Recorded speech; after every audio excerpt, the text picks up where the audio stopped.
মাহমুদা হাবিবা শাপলাকে নির্বাচনী প্রতীক হিসেবে বিধিমালার তফসিলভুক্ত না করার নীতিগত সিদ্ধান্ত নিয়েছে নির্বাচন কমিশন। এর ফলে কোনো রাজনৈতিক দল তাদের দলীয় প্রতীক হিসেবে শাপলা পাবে না। এনসিপি জাতীয় মানে তাদের প্রতীক হিসেবে শাপলা চেয়েছিল। এনসিপি নেতা সার্জিস আলম বলেছেন শাপলা রাজনৈতিক দলের প্রতীক না হতে পারলে ধানের শীষও পারবে না। বিএনপির প্রতীক ঝুঁকির মধ্যে পড়ে গেল কিনা? ধন্যবাদ আপনাকে। আমি শুভেচ্ছা জানাচ্ছি আমার সম্মানিত সহ আলোচকদের এবং যারা আমাদের শুনছেন তাদেরকে। এই প্রশ্নটা খুব কৌতূহলোদ্দীপক এই জন্য যে আমরা আমাদের যারা তরুণ ছাত্র তরুণ রাজনৈতিক সহযোদ্ধা তাদের আসলে হয়তোবা হয়েছে কি অনেক কিছু ভেবে দেখার সুযোগ হয়নি। জাতীয় প্রতীকে শাপলা আছে।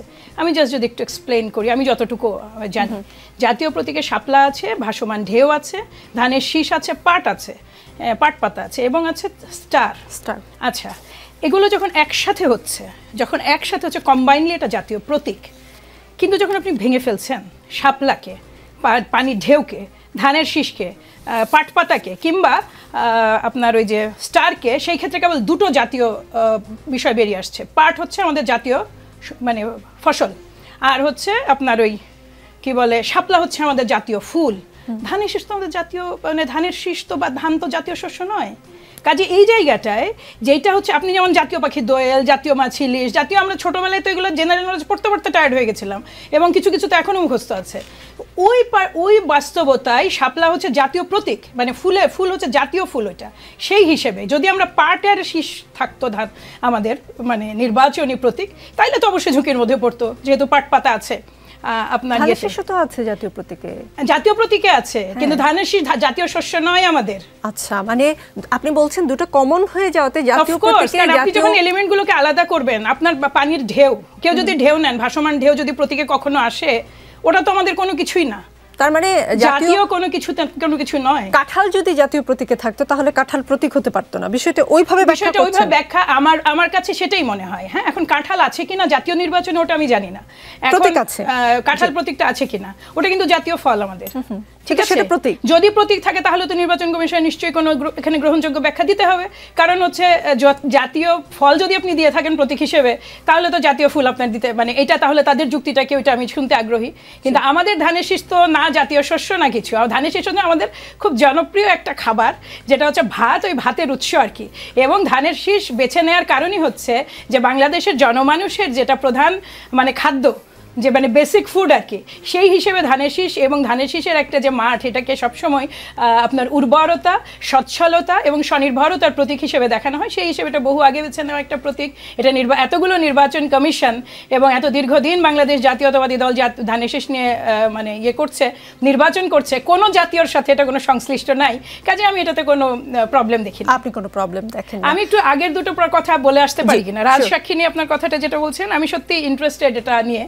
এই কারণে যেখানে কনফ্লিক্ট অফ ইন্টারেস্ট একটা হয়, ডেফিনেটলি হয়। কারণ যিনি রাজসাক্ষী হচ্ছেন তিনি জানেন তিনি কিছু প্রিভিলেজ পাবেন।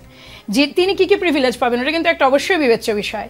এখানে আমি তো আর আইনজীবী নই, আমি যতটুকু সাধারণ কথাই সেটা বুঝি, সেটা হচ্ছে যে এখানে এক্সামিন হবে, ক্রস এক্সামিন হবে, সেখানে তার বক্তব্য যেটা শুধু তার স্টেটমেন্ট, সেটা ডেফিনেটলি একটা খুব বড় ধরনের, এটা আমি বলবো নৈতিক বিজয় এবং একই সাথে এক ধরনের আশার সঞ্চার করে আমাদের মধ্যে। কিন্তু যদি তিনি আরেকটু বেটার টেকনিক্যাল এভিডেন্সের কোনো সন্ধান দিতে পারেন, যে তার কাছে কিছু যেমন ধরেন এই যে কল রেকর্ডটা কিন্তু একদম বহুদূর পর্যন্ত, উৎসমূল পর্যন্ত কিন্তু এটা ট্রেস করা হয়েছে, টাইম, ডেট, ঠিক কোন কোন ক্যারিয়ার ব্যবহার করা হয়েছে, কোন এখানে আরও বহু কিছু আছে। আমি তো অত টেকনিক্যাল মানুষ নেই, তো এটা করে নিশ্চিত হওয়া গেছে সময়টা।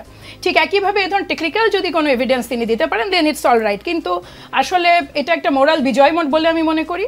আর হত্যাকারী তো তিনি নিজেও, সবচেয়ে বড় কথা, কিন্তু ছিলেন এই হত্যাকাণ্ডে। কতটুকু খালাস দেওয়ার সুযোগ আছে সেটাও আমি আসলে ঠিক জানি না। কিন্তু অবশ্যই এটা অনেক বড় একটা সুসংবাদ, একটা বড় ধরনের মানসিক চাপও। আপনি যদি এইভাবে দেখেন যে পরবর্তীতে কি হবে সেটা পরের কথা, কিন্তু একজন যিনি আপনার একেবারে সর্বসময় সহযোগী, তিনি যখন বললেন যে আমি রাজসাক্ষী হচ্ছি বা ওই সিদ্ধান্ত দিলেন, সেটা কিন্তু খুব বড় ধরনের একটা এই আন্তর্জাতিক অপরাধ ট্রাইব্যুনালের বিজয়। একই সাথে এটা প্রচণ্ড চাপ আসামি পক্ষের প্রতি। আর আপনি যেটা বললেন আমাদের মোস্তফা ভাই, যে কারাগারে হয়তো উনি পোলাও কোরমা খাবেন, কারাগারে কিন্তু আওয়ামী লীগের লোকজন পোলাও কোরমা খাচ্ছে বলে একটা কিন্তু রিপোর্ট এসছে 30শে জুনে, এবং সেখানে বলা আছে তাদের সুযোগ সুবিধার কোনো অভাব নাই। সেখানে বলা হয়েছে যে আওয়ামী লীগের যারা পলাতক তাদেরকে গ্রেপ্তার যেসব পুলিশ অফিসাররা করছেন তাদের খুব দ্রুত বদলি হয়ে যাচ্ছে।